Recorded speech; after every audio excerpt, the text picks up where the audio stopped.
বাংলাদেশকে যদি নিরাপদ করতে হয় তাহলে অবশ্যই 24-এর আন্দোলনে যারা গণহত্যা চালিয়েছে সে আওয়ামী লীগ এবং তাদের দোষর ব্যক্তি হিসেবে এবং দল হিসেবে তাদের বিচার নিশ্চিত করতে হবে। 2024 সালের 5ই আগস্ট নতুন ভাবে তারা মুক্তির দিশা পেয়েছে। বর্তমানে বাংলাদেশ যে গণতান্ত্রিক উত্তরণের পথ ধরে যাচ্ছে, এই গণতান্ত্রিক উত্তরণের পথে বাংলাদেশের শাসন কাঠামো, বাংলাদেশের বিচার কাঠামো, বাংলাদেশের পুলিশ প্রশাসন থেকে শুরু করে নিয়ে প্রত্যেকটা জায়গায় আমূল সংস্কার দরকার বলে আমরা মনে করি।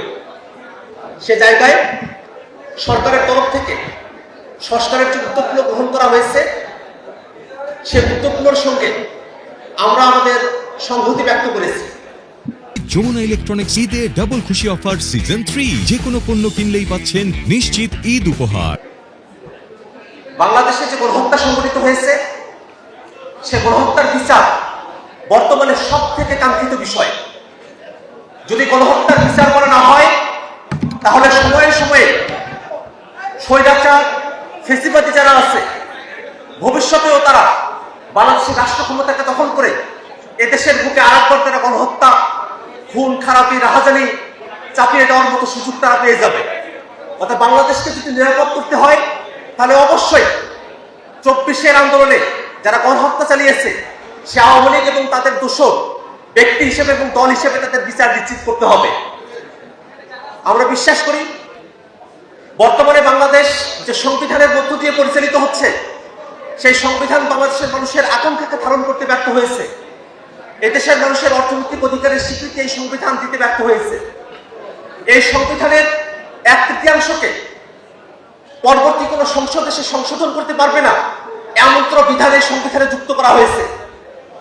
এই সংবিধানে রাষ্ট্রের যে 3টি অর্গান রয়েছে এই 3টি অঙ্গের মধ্যে ক্ষমতার ভারসাম্য নিশ্চিত করা হয় নাই। প্রধানমন্ত্রীকে এমনভাবে ক্ষমতায়ন করা হয়েছে যার ভিতর দিয়ে সাংবিধানিক প্রক্রিয়াতে একজন প্রধানমন্ত্রী এই দেশে স্বৈরাচারী হয়ে ওঠার সুযোগটা পায়। সে জায়গায় আমরা মনে করি বাংলাদেশের বর্তমান প্রেক্ষাপটে একটি নতুন সংবিধানের বাস্তবতা রয়েছে এবং নতুন সংবিধান যদি আমাদের করতে হয় তাহলে অবশ্যই গণপরিষদ নির্বাচনের মধ্য দিয়ে আমাদের নতুন সংবিধান পেতে হবে। এই কারণে আমরা সরকারের কাছে দাবি জানিয়েছি যে সামনের যে নির্বাচন হবে সে নির্বাচনটি একটি গণপরিষদ নির্বাচন হতে হবে এবং সেই গণপরিষদ নির্বাচিত প্রতিনিধিরা তারা বাংলাদেশকে একটি নতুন সংবিধান উপহার দিবে এবং একই সাথে তারা সংসদ সদস্যের যে ভূমিকা সেই ভূমিকাও তারা পালন করবে। অতএব সংসদ নির্বাচন এবং গণপরিষদ নির্বাচনকে মুখোমুখি দাঁড় করাবার কোনো যৌক্তিক কারণ নেই। গণপরিষদ নির্বাচিত প্রতিনিধিরাই সংবিধান প্রণয়ন এবং সংসদ সদস্যের কাজ একসঙ্গে তারা যৌথভাবে তারা সম্পূর্ণ করতে পারবেন।